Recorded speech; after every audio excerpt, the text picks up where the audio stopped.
Hi everyone, I'm Susab, and today we have with us Dr. Sameen from University of Birmingham. Sameen's research focuses on the impact of bureaucratic politics on state capacity and service delivery. Welcome, Sameen, to this podcast where we discuss all things policies and politics. Thank you for having me. It's a pleasure. So let's jump right into it. Usually, bureaucrats, politicians, and civil society are three key influential institutions who shape a country's development or democratic trajectory. But when it comes to mainstream social science literature, it feels as if politicians or civil society they are studied quite extensively, but bureaucracy doesn't get that much of an attention. And even when they are studied, bureaucracy, doesn't get a very positive, representation. They are often portrayed as, status quo is orthodox, right? Why do you think that's the case? And also, what made you study this understudied, theme within social science or development study? First of all, thank you so much for having me. I'm so pleased to be here. It's so nice to connect to other people in South Asia, especially from places like Nepal, which are so underrepresented in research on South Asia. So interestingly, I got into bureaucracies through studying political parties. So I didn't come to bureaucracies first. I think the primary reason for that is that politicians are a far more public figure. Bureaucrats tend to be sort of behind the scenes. You don't know their names usually, or you shouldn't know their names ideally. But politicians are you're sort of interacting with citizens on a day-to-day basis, and are there's a relationship between the politician and the voter. Um, in my own experience, I was actually a research assistant on a project on Pakistan's political parties, and one of my mentors and we traveled all over Pakistan speaking to political party members, political party leaders, and we would ask them about what's it like being in government when you're a minister or when you're elected. What's it like to actually deliver services and make sure that your constituents are happy and so on. And they would respond and they would say, oh, it's very difficult, and there's no money, or there's no this, or this goes wrong, or whatever. And then we were asking these questions of a lot of people, and eventually this one politician got kind of upset with us, and he got a bit frustrated, and he said, why are you asking me these questions? You should be asking the bureaucrats, because they're the real power in terms of service delivery and state capacity. And I had been thinking about doing a PhD for some time, and I had been oh, should I do it on something about politics and political parties, because we were doing the research anyway. And my mentor worked on political parties in Pakistan. And when I heard that comment, I was like, oh, hang on a second, I could do something on the bureaucracy, because Pakistan's bureaucracy has been written about. Charles Kennedy wrote a book on it, but that was in the 1980s. um, and there's been some work by Ilhan Niaz on the colonial bureaucracy, and it's how it preserves status quo even to this day. But there wasn't a lot about how bureaucrats and politicians interact with each other, and so that's how I got interested in bureaucracies, and here I am, I guess. Interesting. That bit about politicians saying bureaucrats have power. I think recently we had an interesting bit when our former prime minister he was facing a lot of criticism on why there was certain controversial changes in a certain bill, and ultimately the prime minister said, we did everything right. Maybe the typist might have changed it, right? So just allocating that amount of power to a bureaucrat, but also much in a much junior position, that just felt interesting, right? So these are bits we also keep hearing in Nepal. Especially, we have this contradictory sort of narrative. On one hand, politicians they portray bureaucrat as overly powerful, that everything has to go through them, and on the other hand we also have this competing narrative of bureaucrats being subservient to politicians. So at times it feels like difficult to wrap around, are they super powerful, or are they basically subservient to politicians, right? So those bits seem interesting in Nepali context as well. And when I was following, bureaucracy related work, it seems as if, the first point of inquiry of all this, literature or all these research is to engage with this Weberian idea of bureaucracy, that it being impersonal, politically neutral, standardized, and rule-based institution, right? How practical or relevant do you see this theorization, especially in a context of developing country? I think there's two things that are important here. One is that of course Weber was writing about European systems, right? So that was his context. He didn't have any experience of anywhere else in the world, so he could only write about the state development experience in the Western context.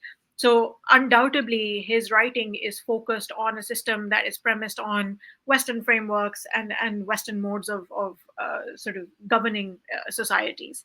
Um, that's not to say that he's useless. He's got some really interesting things to say, and I think that one of the things that happens is that of course because it's an older work in the scholarly literature, a lot of people don't are not reading Weber in the original text, right? So even I have not read the entirety of his work in the original text. I've read some bits of it here and there, which I thought were relevant, but I think if you read more of his work, you realize that he's saying all of this about neutrality and separation from society and all that. But he's also saying that it's kind of hard to do that stuff, right? So he's also acknowledging that I'm saying all of this about an ideal Weberian type, but it's really hard to achieve this. The second thing is that there's been a lot of critique of Weberian approaches to bureaucracy, right? And not so much. It's not that people are saying that Weber was wrong. They're not saying that. They're saying that the way that Weber has been understood is wrong. So people have taken this ideal vision that they take out of Weber's work and just run with it, right? But actually, the problem there is that Weber himself put like sort of caveats on his thinking, and people ignore that part completely. So a lot of the thinking on bureaucracies that comes out of international development stakeholders, World Bank, and so on, is informed by precisely these ideas of neutral bureaucracies. When, as we all know, when we live in societies, bureaucracies cannot be neutral because they are staffed by the people emerging from societies themselves. So you have a lot of work increasingly on things like embeddedness, that bureaucrats are embedded in societal systems and state systems, and it's very difficult to separate them from that. You have the work of people like Yuan Ang in China, who's talking about how we have to move beyond Western frameworks of thinking about bureaucracies and develop our own frameworks in countries in the global south, whether it's China or Pakistan or India or Nepal or anywhere else.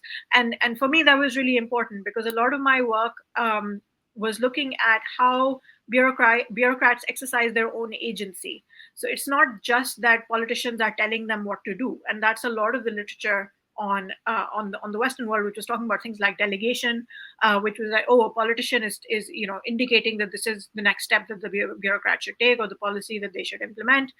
But for me, what was happening was something that was far more contested and far more negotiated, because the bureaucrat had a role to play, and they weren't this neutral actor who was like, yes, of course, I'll do whatever you tell me to do.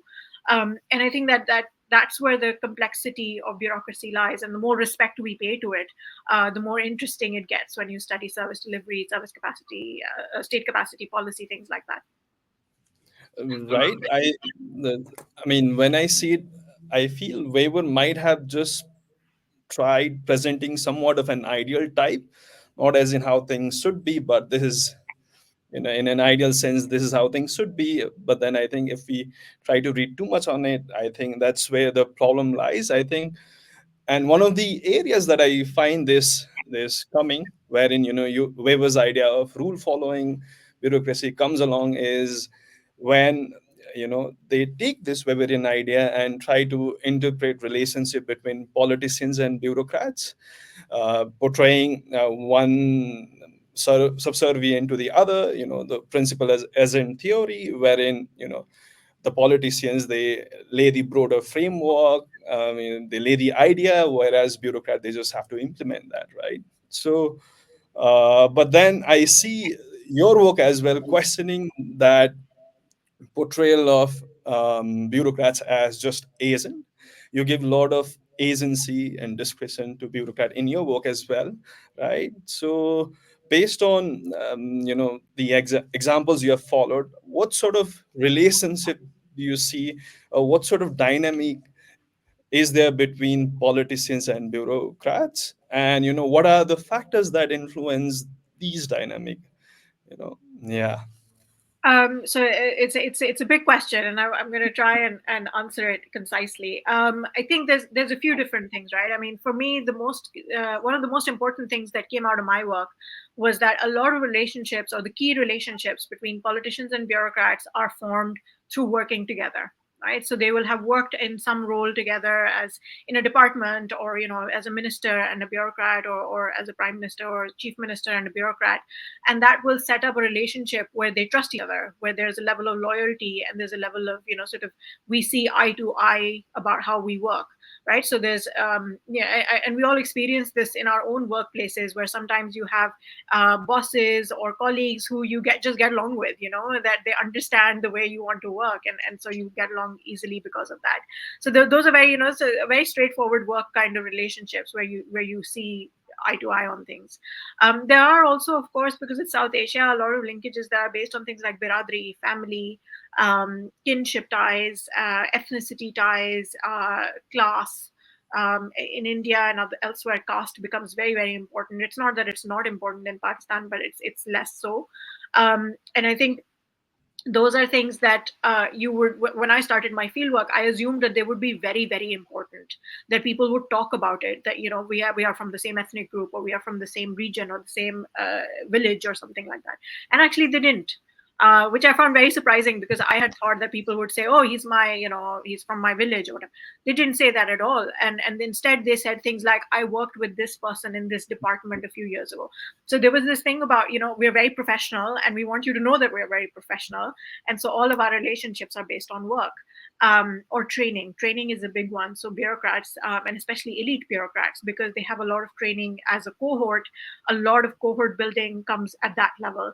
And for elite bureaucrats, whether it's the Pakistan Administrative Service or the Indian Administrative Service, those are very, very important relationships that run for the course of their careers. So, for instance, I was sitting in a bureaucrat's office, and he, in the middle of my interview, remembered that he had to make a phone call. And so he picks up the phone and he calls someone, and he says, I can see that you're looking for someone to fill this post.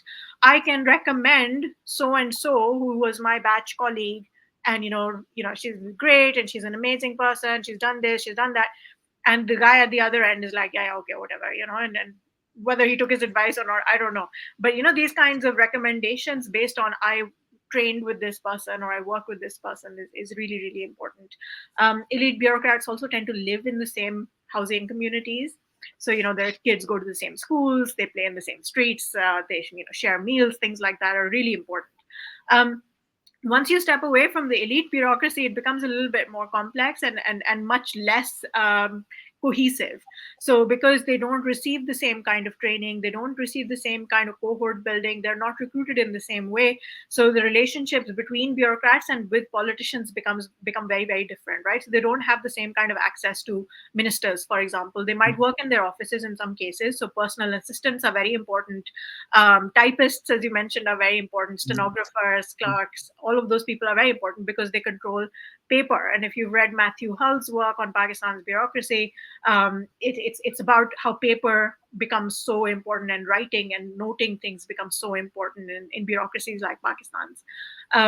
But once you start going down the ladder with the bureaucracy, the relationships become different. And the reason for that is that these are people who do not have access to elite bureaucrats or elite politicians. And there it becomes a bit more antagonistic, and can be quite, they can be quite unhappy with politicians. They can be very unhappy with senior bureaucrats and say, look, I've been sitting in this post for like 20 years, and I haven't been promoted, or I haven't had a pay raise, or whatever their issues might be. And so it depends where you locate the bureaucrat in terms of the relationship. It also depends on who the politician is. If the politician is a party leader or really senior in the party, their relationship with bureaucrats is completely different than someone who is very junior in the party, or who is in opposition at that time. There it's much more adversarial, because they're like, oh, the bureaucrats don't listen to us, they will not do the things we want them to do, we can't fulfill our constituents' demands because the bureaucrat is just doing whatever they want. But if you're politically powerful, then you Yeah. and the bureaucrat are friends. So and you help each other out, because that that's what's going to get you ahead.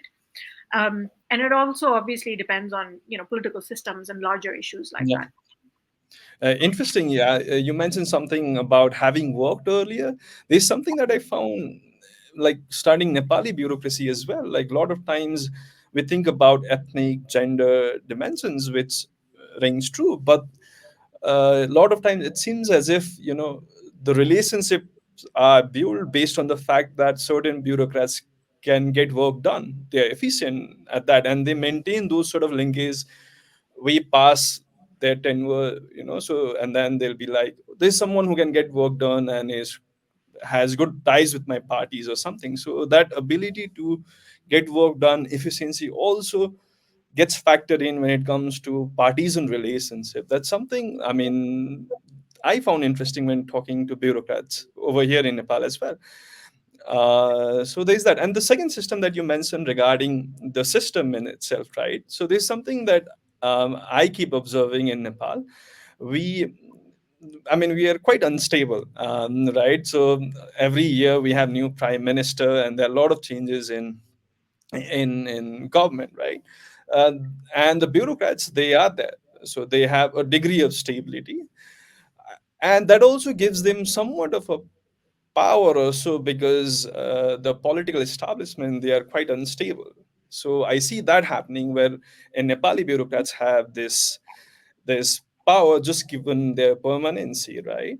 And then you look at other systems, let's say India, right? When in one or two forces have been in power constantly, let's say BJP has been in power for 10 years or so, and therein, bureaucrats might find it a bit difficult to not, obey or follow the political representatives' line, because otherwise there would be consequences, right? So those sort of factor also gets played. That's something I can see following India's and Nepal's cases. When it comes to Pakistan, I mean, the country that you closely study, is that like what sort of discretion bureaucrats have when engaging with politicians? Do they have to obey, follow them, or or there's a much larger space of them exercising their agency, like here in Nepal? It depends, and it's partly dependent on what the regime dynamic is like. So Pakistan is a hybrid regime, and at different points in time, you might have an elected government, but that elected government's power is, very variable, because there could be extra constitutional interference, and you might have someone intervening in the political system, and bureaucrats know that as well, right? And bureaucrats are very, very aware of this. So when I would speak to people and I would ask them, they'd be like, we know what's happening, politically. We keep an eye Yeah. on these things, and we keep a check on, who's important and who's not important, and how that is changing Mhm. over time. Yeah. So they keep that in mind in establishing these relationships. While there is an elected government in power, it makes total sense to side with that elected government, right? But bureaucrats always know which politicians are important in a political party and which ones are not, right? So if you have a constituency politician who is, a minister or a very senior member of the party, or he's very good friends with the party leader, of course the bureaucracy also knows this, and so they will Mhm. make sure that this person is always happy and gets exactly what they want, because they know that if they need their help, they'll be able to get it because they're senior enough to influence these Yeah. decisions.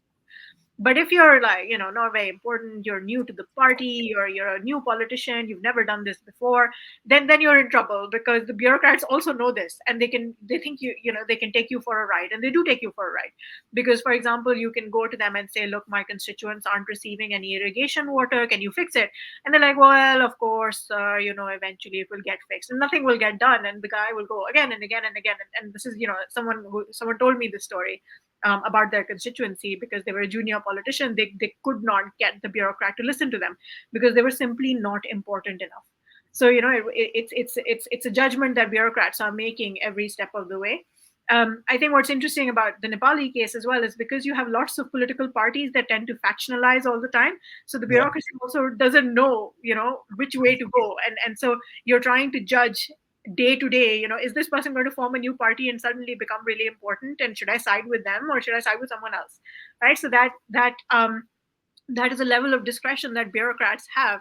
And in Pakistan system it's the same, because you have to think, okay, is the regime dynamic going to shift because, like, the military or the judiciary are going to interfere Whose side will they interfere on? Mhm. Are they going to help this party or that party, right? Yeah.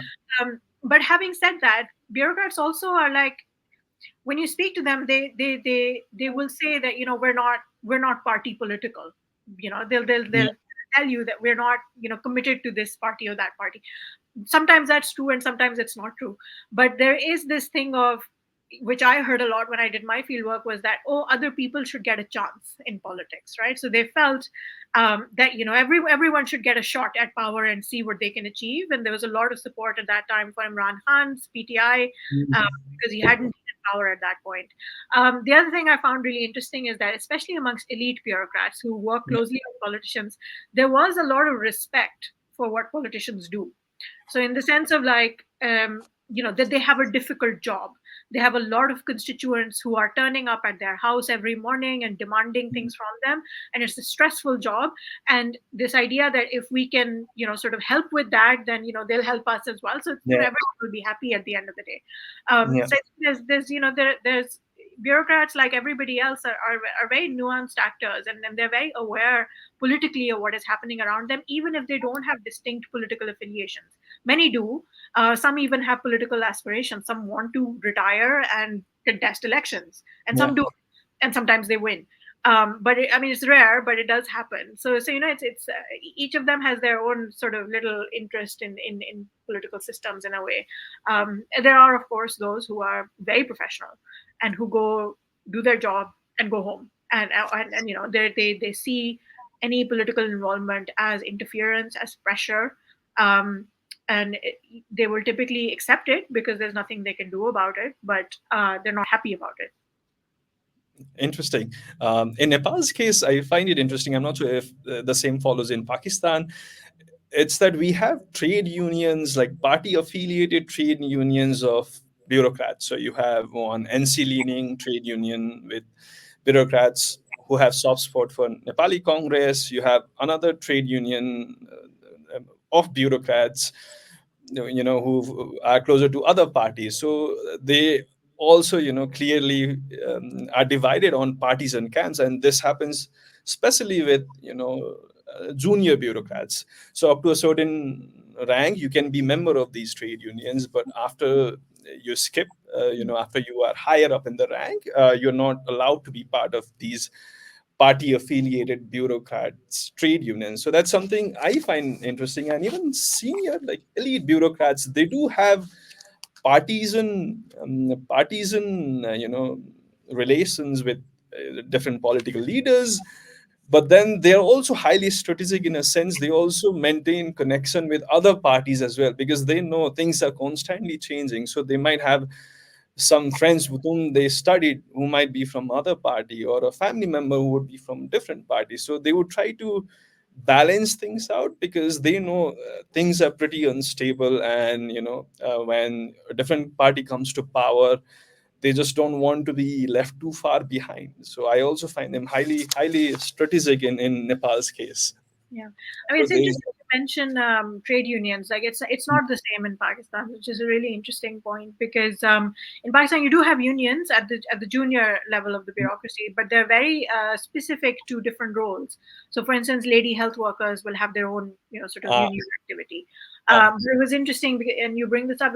I rarely get to talk about this, but in one of the cases I looked at was irrigation, and in the irrigation department, because they're engineers, right, typically, they did not want to unionize, because they thought that going out on the streets and yeah, protesting, as a yeah, lot of union activity involves, was beneath them, because they yeah, were well educated, they had these professional degrees, and so protesting and unionizing in that way was for people without those kinds of. So there was a very interesting class dynamic there, which I didn't get a chance to explore very fully, but eventually, in the a few years after my fieldwork, things got so bad that they had to unionize.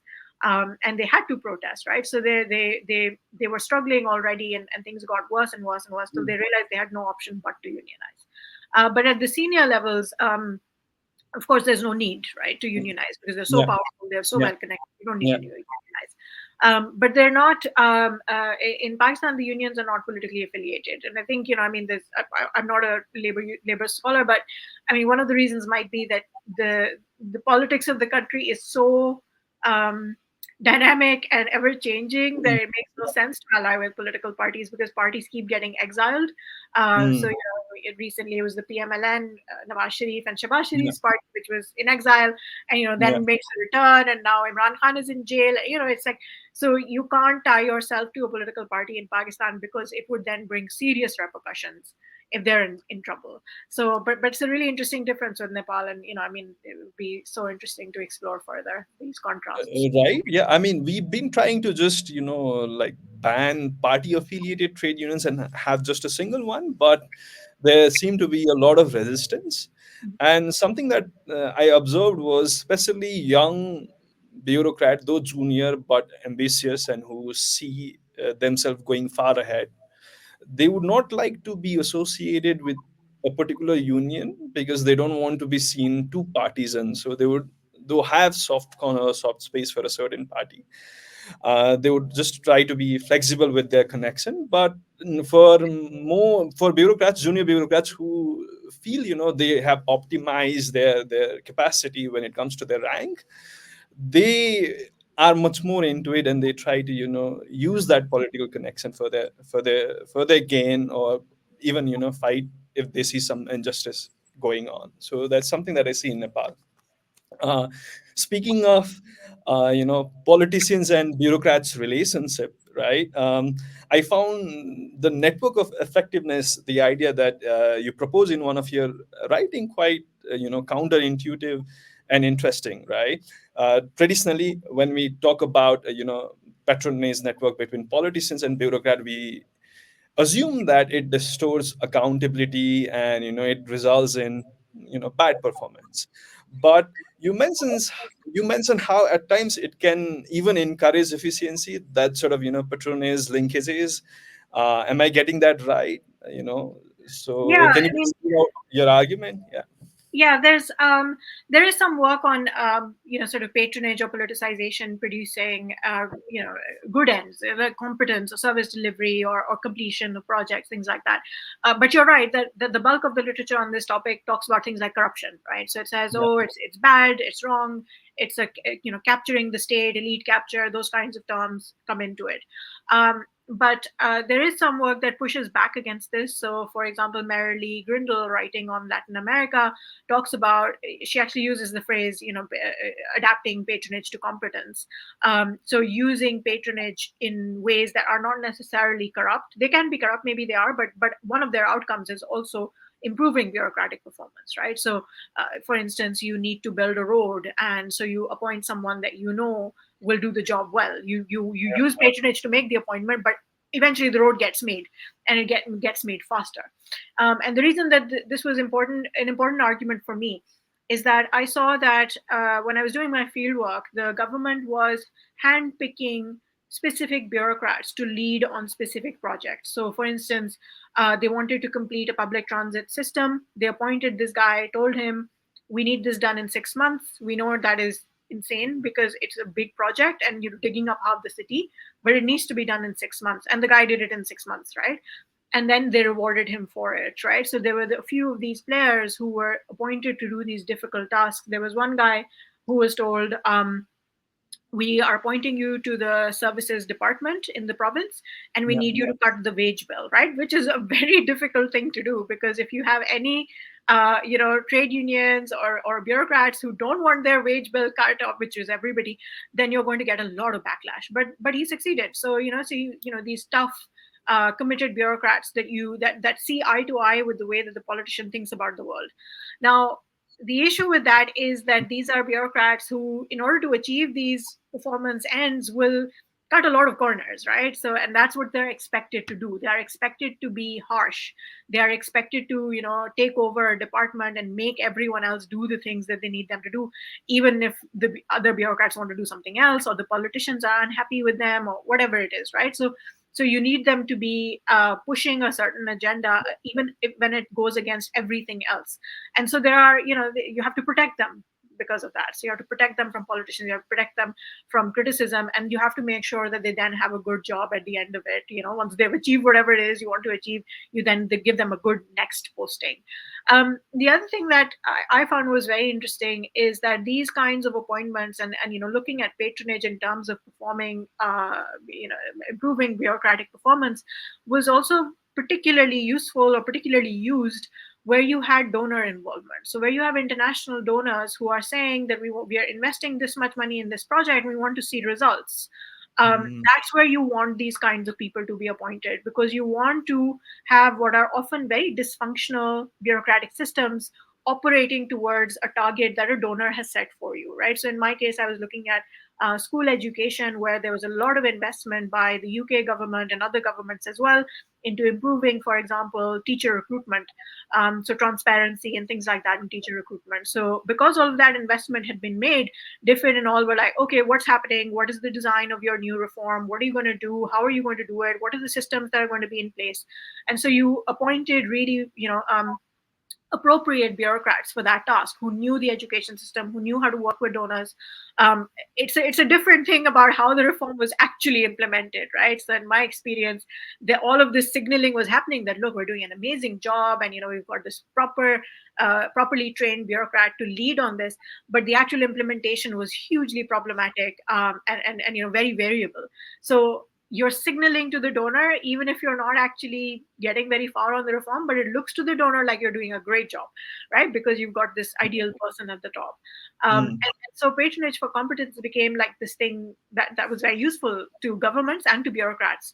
But in the paper that you mentioned, Networks of Effectiveness, one of the things that I'm doing is contributing to a larger literature on pockets of effectiveness, right? So a lot of people have argued that in places like Ghana, in places in other parts of the African continent and elsewhere, politicians will create these pockets of effectiveness where they will collect the best trained, the most efficient bureaucrats in a particular department, because they think that department is very important.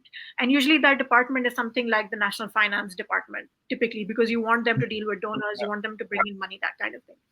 Now, my argument is that, yes, that's true, they do that, but those are not pockets of effectiveness in at least the Pakistani context. And the reason for that is that they never develop into a pocket because they're just networks.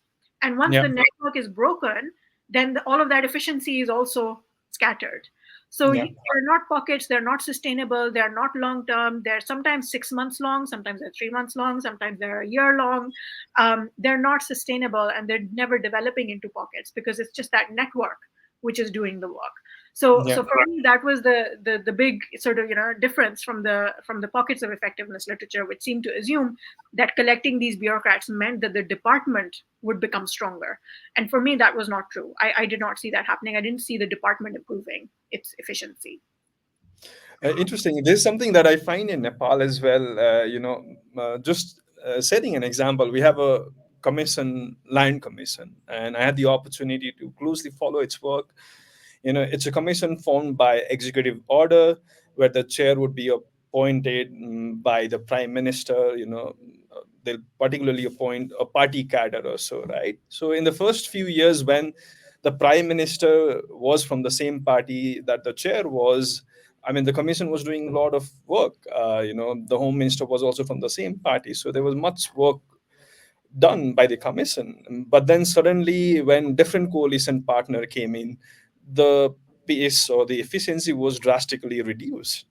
And ultimately, after a few months, when the opposition party came in, they completely scrapped the commission. Now they're trying to set up this commission once again with their own party members. So they have peaks, but as you said, it can be sustained for a long run. So that's something that we see as well. Related, like I had a query, like, do you know like how or what set of condition leads patronage appointments being more efficient, and when you think it's more extractive, even if it's short run effectiveness, what are the conditions that you feel patronage leads to efficiency and is less extractive? Are there certain conditions? Because I have some theory based on Nepali cases, but I'm not sure how strongly it holds. Yeah. Um, I think there's a few things that it depends on. The first is, what is the relationship between the parties involved, right? So, are the politician and the bureaucrat equally committed to the relationship, and are they each gaining something from it? Yeah. Because if the politician is making the appointment of the bureaucrat, and the bureaucrat is like, I could probably get the same post on my own. I don't really need this politician to help me. Then it's a very different kind of relationship than if, oh, I really need, we both need each other, and so there's a exchange relationship that's happening there. I think it also depends on what each party is trying to achieve. So is the bureaucrat, sort of looking to work closely with this person, with this politician in the long term, and so the patronage relationship is one that is planned for the long term, reciprocity for the long term, right? Those kinds of dynamics become really, really important, because um, then you're willing to sort of go out of your way to achieve the things that the person wants, right? So Mm. if for instance, the example I gave of the transits, public transit system.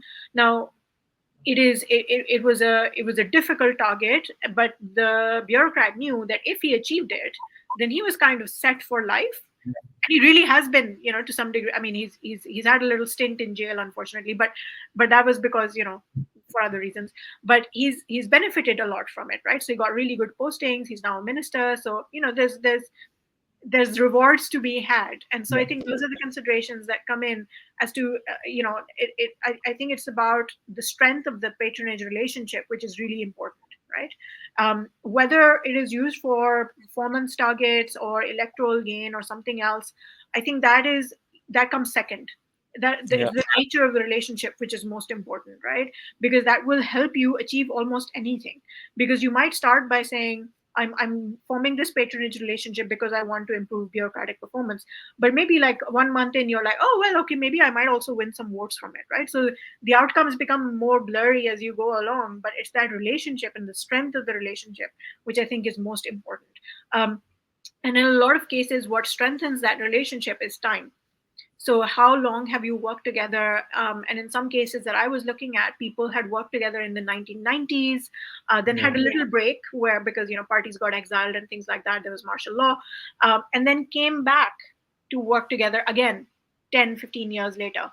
So there's it's over time, and you don't give up on those relationships. You keep maintaining them, and you keep fostering them, so that they work for you when you need them. And sometimes you need them for bureaucratic performance, and sometimes you need them for something else, but the relationship is still the same. Interesting, interesting. Similar here as well. Like, I would assume, like politicians and bureaucrats who are more ambitious, they have long run plans. Suppose local mayors who see themselves, running for big tickets in the future. I would say that even though they would opt for a partisan appointment of a bureaucrat, they'd want to do good work so that they can run on that platform. But on the other cases, if I see local level mayors who are not so ambitious, or they feel they have optimized where career wise they can go, so they would feel this is the best that they can get, and they might be more extractive also. I think that's something that I see or can hypothesize based on Nepali cases. But it's interesting you say that, because in Pakistan, local government doesn't exist in the same way. I So see. it's more like the elected mayors thing is not a pathway to politics, because there are no Ah, consistently elected mayors. I So see. it's an interesting difference, because in India and in Nepal, you have local governments that function Yeah, and are elected and stuff like that. In Pakistan, they are consistently disrupted. So we haven't had I consistent see. local governance since ever, really. Interesting, interesting. And in Nepal's case, like our local level is has more rights than India's. So our provinces are quite weak, but local level mayors, they are quite powerful. So there's also that dynamic being played out. Interesting, interesting. So now let's just jump into the case of decentralization and bureaucracy, because I feel we can learn much from Pakistan's case. So this is somewhat of a hot topic in Nepal these days. Nepal committed to federalism in 2015, and since then, this issue of administering and managing bureaucrats, in the federalized setup has been ever lingering. The federal government wants to maintain its control when it comes to appointing bureaucrats at the provincial and local level, while the subnational government, they are trying to resist that sort of centers high-handedness. But it feels like they'll have to give in to center. I was curious, like being a federal country itself, Pakistan, the country that you study so closely, has there been somewhat of similar tensions between federal and subnational government? And if so, how has that played out? Um, so Pakistan has a very difficult history with federalism, and it's not. It's a very bad federation by all arguments. So Pakistan is a asymmetric federation, and there's a lot of work by Catherine Adene on this and Filippo Boni, which looks at the fact that first of all, Pakistan has very few provinces, only 4 provinces, Yeah. as compared to, for example, India, which Mm. has many more. And also, Pakistan's the way power is distributed in Pakistan's federation is that Punjab, which is the most populous and the most developed province, it has the most power, right? Because it sends the most seats to the National Assembly. It has the greatest population, therefore gets the most state grants and money, things like that. So the federation itself is very, very unbalanced in that manner, and there's a lot of discontent over that, because it means that in terms of representation, in terms of funds, the other units get much less money.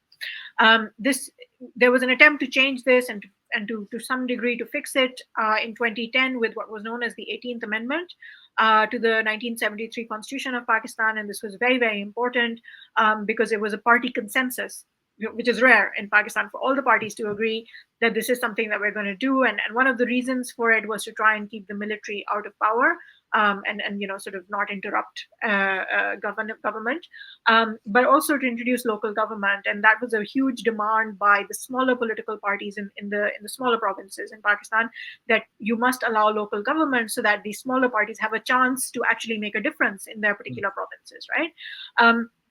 But despite that, what is happening really is that despite Pakistan being a federation, power is concentrated at the provincial and central levels. So local government has not flourished, has not developed, and there's a number of reasons for this.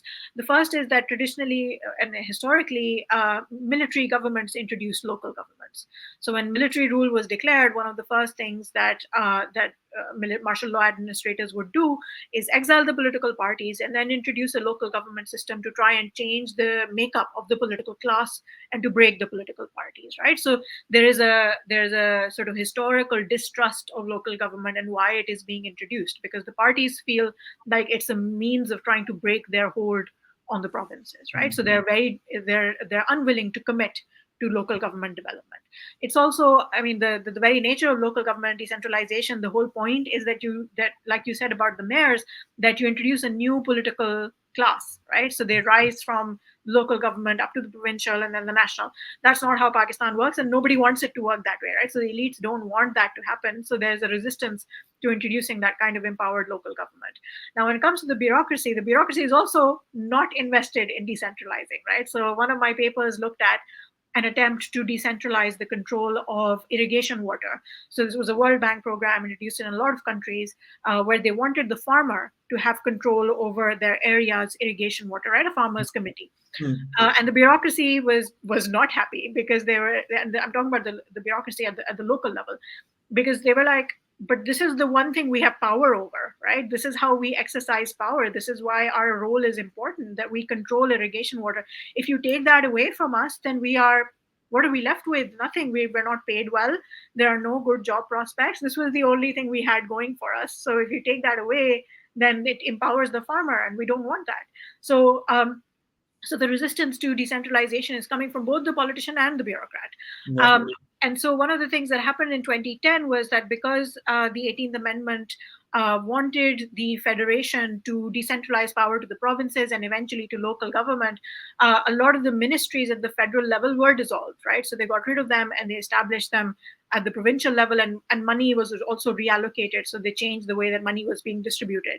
Unfortunately, that hasn't really translated into very much, because the provinces don't have the capacity to do that kind of work, because the bureaucracy in the provinces doesn't receive the same level of training, and they haven't changed that.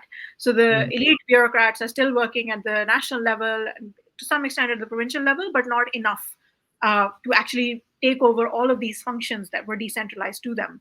And so a lot of times what happens is that even if the provinces have the funds, they're not utilizing them because they don't have the capacity to do it.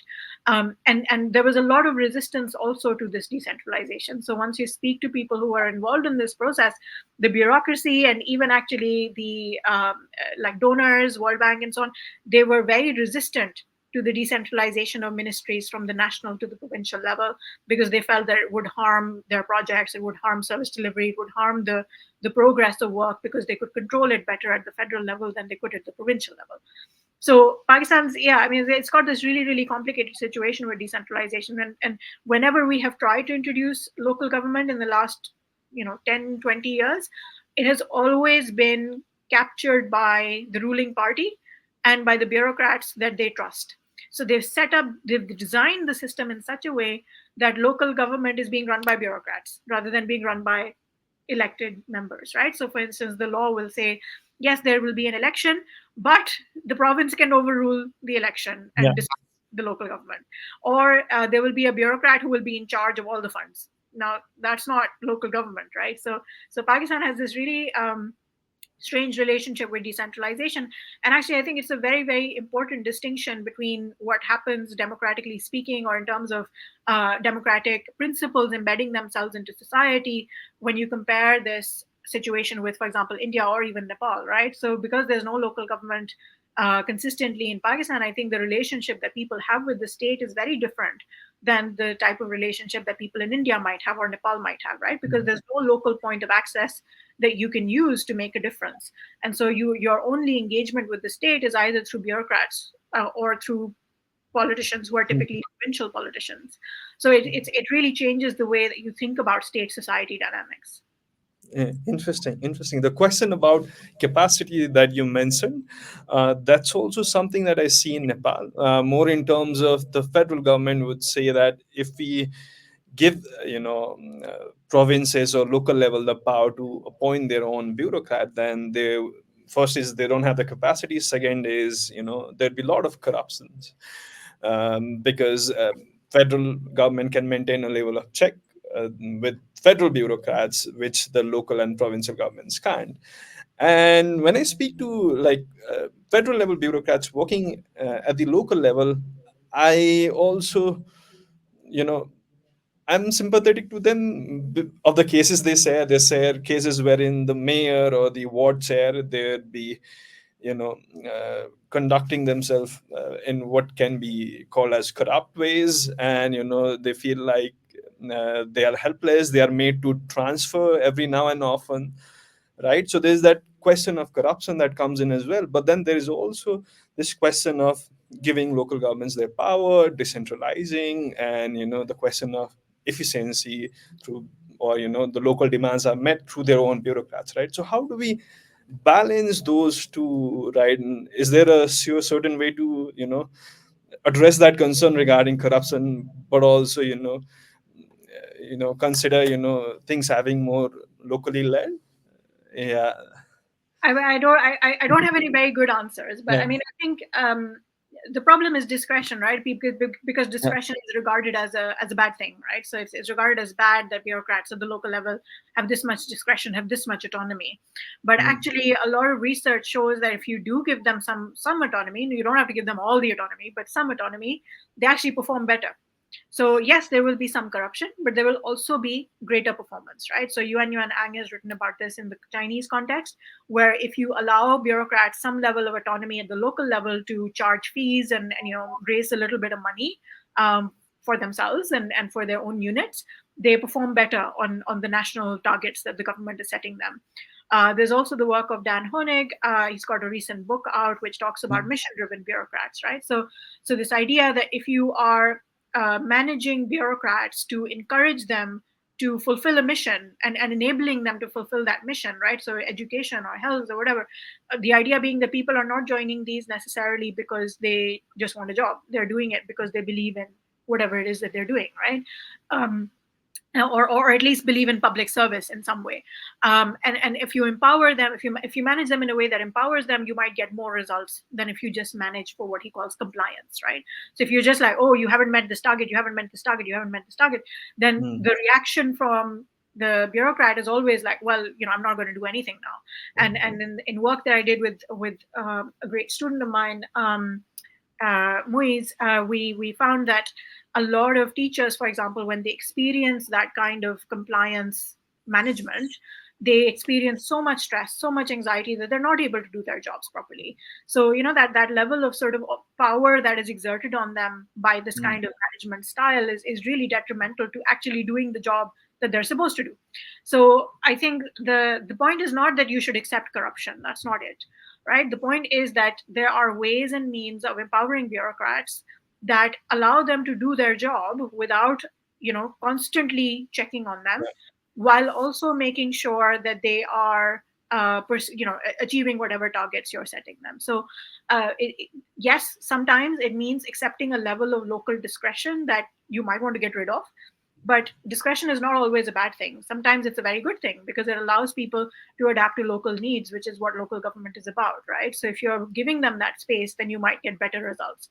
Now, all of that requires a lot of buy-in from a lot of different people, right? So you need to Yeah. have trust in the system that you have set up, and you need to actually let it run for some time, right? There's going to be problems, there's going to be issues that you will need to fix. It will take time, and you need to embed it. And at the same time, you need to trust the citizens, right? So Yeah. I think a lot of, like, especially for Pakistan, I see this, that the government talks a lot about public interest. But what is the public interest? They're not actually interested in finding that out. And in fact, they have no trust in the people's ability to figure that public interest out, right? So the idea is that this paternalistic style of government and the state is what permeates our understanding of state and society relationships, because you don't trust the citizen to know what is best for them, right? So if you do local government properly and you let it run, then you trust that the citizen knows that this person is Yeah. doing the wrong thing or the right thing, right? So you let them make those decisions. And what's really interesting in work that comes out of India, for example, and there's lots of it, Prerna Singh, Gabrielle Crooks Wisner, Tariq Tachil, Adam Arbach, they all talk about how local actors, brokers, constituents, citizens in different villages of different ethnicities, sometimes the same ethnicity, are working together to Yeah. influence the state and improve public services, right? And that happens when you have consistent local government over a long period of time, which actually allows people access to bureaucrats and politicians who can make a difference. So I think that it's about consistency. As the first step, you have to let the system run and work itself out as it goes along, and you have to have that faith that it will. Right, exactly. As you said, like discretion combined with certain checks from citizen or civil society at the ground level, I think that might be a good combination to let let things happen. Yeah, absolutely. Now we are at the tail end of our episode. I really appreciate all your insights and your time. I have two like queries pertaining to bureaucratic traits that I see here in Nepal, and also a question on reform, how to go on about bureaucratic reform. I'll just get into it. The first that I see in Nepal is about this certain insularity that bureaucracy functions. In Nepal, particularly at the elite level, particularly with the federal bureaucrat, I see this hesitancy to engage with non-state actors. I also think, given that there's no incentive for them, um, engaging or not engaging with non-state actors won't affect their transfers or their promotion. Or they also feel that it doesn't support them in any direct way in conducting their work. We can contrast this with street level bureaucrats who might need non-state actors to get their work done, right? And alongside this, I also see a certain degree of or a certain sense of nationalism wherein bureaucrats see themselves as more nationalist, as this protector of a nation's interest, and they refrain from engaging with NGOs, which they view as following donors' agenda, right? And contradictory, I mean, there would be close engagement with donors at the top level, but when it comes to rhetoric bit, there is that bit of skepticism that I see. Have you seen these sort of dynamics in other countries that you have studied? How do you see this or interpret this, and to what extent this skepticism of bureaucrats are justified? Or I mean, other than that, yeah. Yeah, yes, there is sort of a skepticism of local civil society organizations, of not wanting to work with them, not wanting to listen to them. And I think, like, for me, the straightforward explanation for this is that colonial systems in this part of the world have their roots in colonial sort of bureaucratic systems in this part of the world have their roots in colonial systems, right? They're emerging out of the British style of governance that was imposed on South Asia, right? So, and the bureaucracy is still following the same practices, same methods, even some of the same training manuals that the British put in place. And because of that, they have a certain attitude towards people, towards societies, that is structured by a colonial way of thinking. So in South Asia, we call them babus. You have all of these terms for them which refer to their paternalism and the fact that we see them as not being from amongst us, but as somehow being imposed on us and controlling us, right? And the bureaucracy sees itself the same way. Some of them are very critical. I'm not saying that all of them are like that, but a lot of them think of their role as paternal, as saviors of people who don't know any better, right? So I think that that is a huge part of this thing of distrusting local civil society organizations, because they think that they know best, right? That no one can tell them anything that they don't already know. So even when I've engaged with them as an academics in Pakistan, I've worked with government departments, and it's always this thing of, well, you're here because the donor said that we have to work with you or whatever, but we don't really take you very seriously, and we're certainly not going to listen to you, because we, not only is it that we know best, but it's also that if you suggest things, and this goes to your maybe second question on reform, you will want to change things in such a way that will affect our power. And that is the problem. Right now, I'm not a fan of donor-led reform at all. Like, I don't agree with most of it, because I think it's very top down, and it doesn't take bureaucrats seriously. It doesn't involve them in the negotiation process. But no matter what reform is introduced, if the bureaucrat is feeling that their power is going to be threatened, they will not take it seriously, right? And that goes for whether the reform comes from the World Bank, or it comes from an NGO on the ground, or whatever it is, right? So the bureaucrats are just like everybody else, looking to ensure their careers, looking to ensure their power. And I think the thing to remember also is that these are all of our countries, Sri Lanka, Nepal, Pakistan, all struggling financially in one way or the other, right? So economies that are in difficult position. And so you have, in Pakistan, you have a massive population that is at the age of 30 or under. There are no jobs. And because there are no jobs, the public sector is the one secure job that you can get, where you have an easy ride, right? And you have a pension at the end of the day. And there's a level of job security that you would not have in the private sector.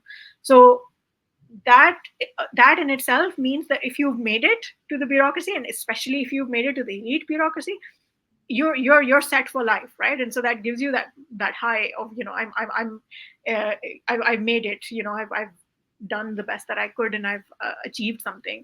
And so that combination of power, and that combination of sort of a colonial mindset that bureaucrats tend to have in South Asia, I think is the reason that they don't want to engage with society. And I think it's also, I mean, we started this conversation with Weber, and I think that a lot of the training that these bureaucrats get is still based on the Weberian model, that you are supposed to be separate from society, that you are above society because you are better than them, because you're more neutral, you're more intelligent, you're more this, you're more that. They're not. I don't think they are, but they've kind of internalized it to a huge extent. And it's really interesting when you speak, especially to women bureaucrats. They are bureaucrats, but they're slightly different bureaucrats, because they are not involved in the same social circles and the same networking as the men are. And so there's different degrees within the bureaucracy, and you can see how women, for instance, experience these things very differently. They also see themselves as government servants, as public servants, and as being different from all the other women that they know who don't work in the public sector. But they also know that they're not the same as the men, right? So there's these degrees of power and gradations of power, and how who interacts with who and who speaks to who and who takes advice from whom, which is really interesting within every bureaucracy, I think. Yeah, absolutely. I think I found the bit where you said how they are cautious of any changes because that would question their power. That seems very relevant. And in Nepal's case as well, it's like one you have to give an exam to enter into bureaucracy. For promotion, I mean, your work isn't reviewed. I mean, everyone gets full marks or so. So there's no review as such. It's just that you have to pass a certain number of years or you have to again clear some exam, right? So there's no incentive to perform or engage with other actors also. So I that also seems to be driving their inaction or uninterestedness. I mean, they don't prefer to engage as such. I mean, many of them, I mean, some do, and we are grateful for that. And related to this, now I think this is $1 million question is the question about reforming bureaucracy, right?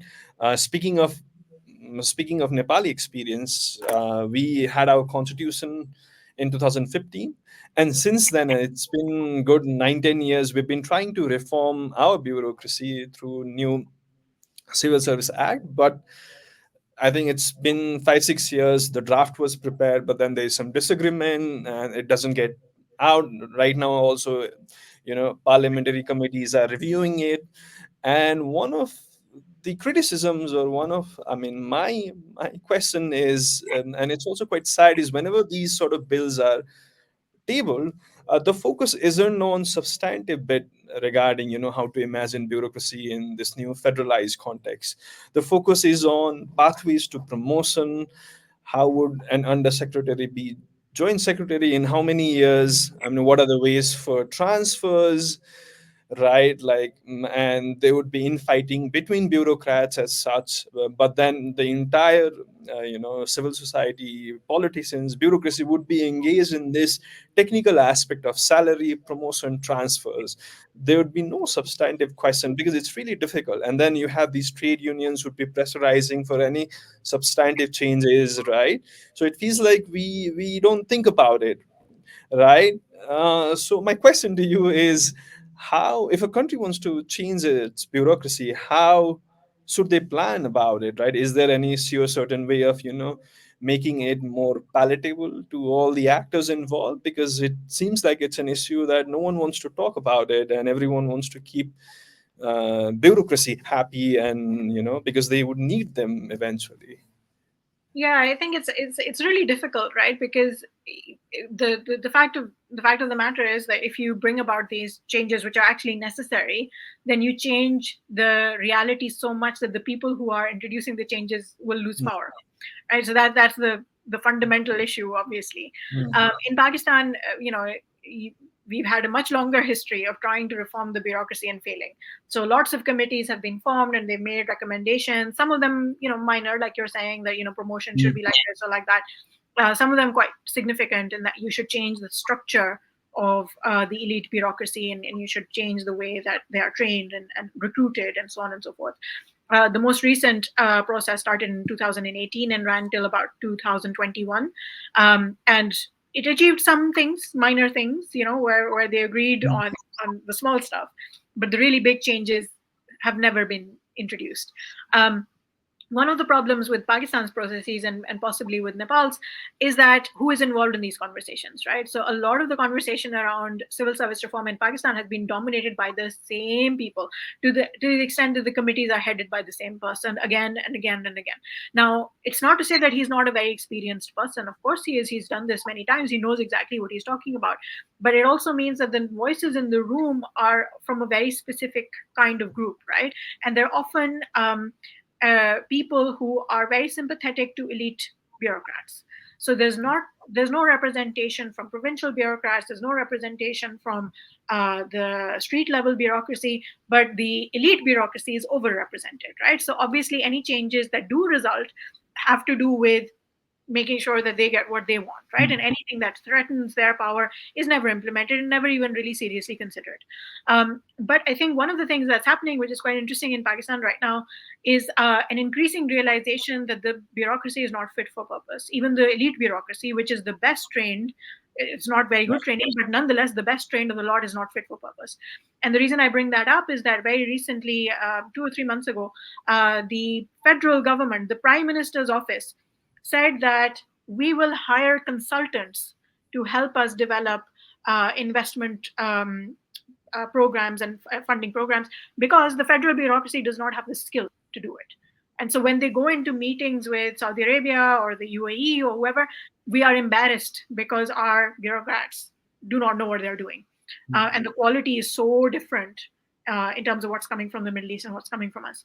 And so they've authorized the hiring of consultants. Now, I'm not a fan of hiring consultants, but to me, it's really interesting that even the Prime Minister's office, and traditionally, the prime minister right now is someone who's been very sympathetic to the bureaucracy.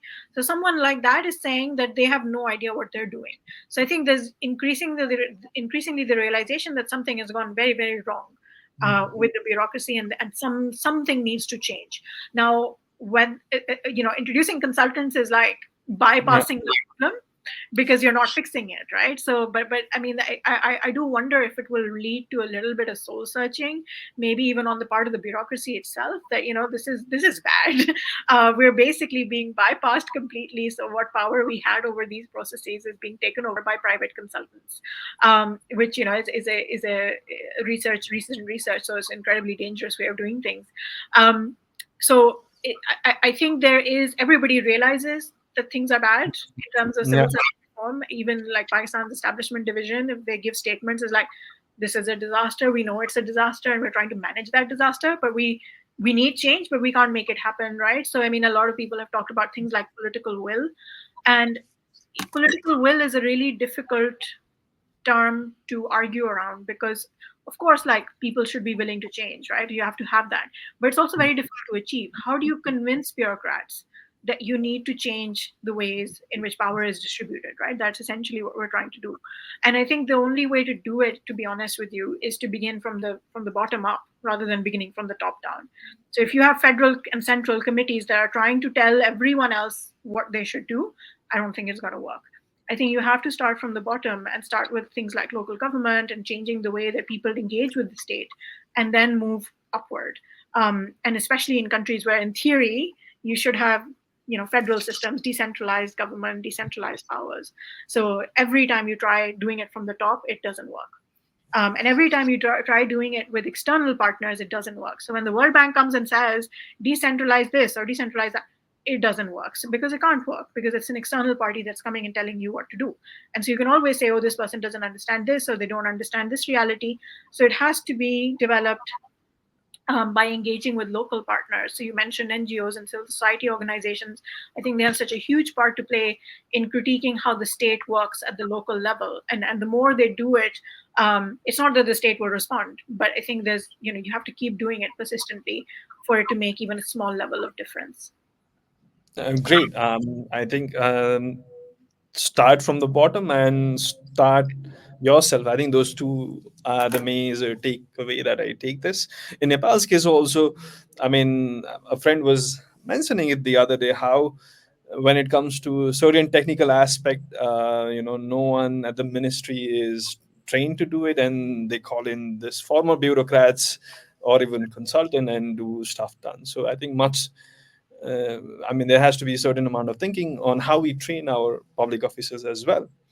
So yeah, this is it from my side. It was, I mean, great listening to you. I mean, learning from your research and your experience in understanding bureaucracy from Pakistan. And it was nice to share cases from Nepal as well and see things that we have in common and things that we differ slightly. So it was great having you, Sameen. Absolutely. Thank you so much. It's been such an excellent conversation. And, I hope we can, do more in terms of comparing countries across South Asia. I think it's such an important, sort of something that we can learn from, and we don't do enough of, because, we're very tied to sort of Western, Yeah. linking with Western ideas and Western concepts and Western partnerships. But I think these are really important conversations that we should have more of, for sure. And thank you very much for inviting me. It has been a pleasure. Thank you very much.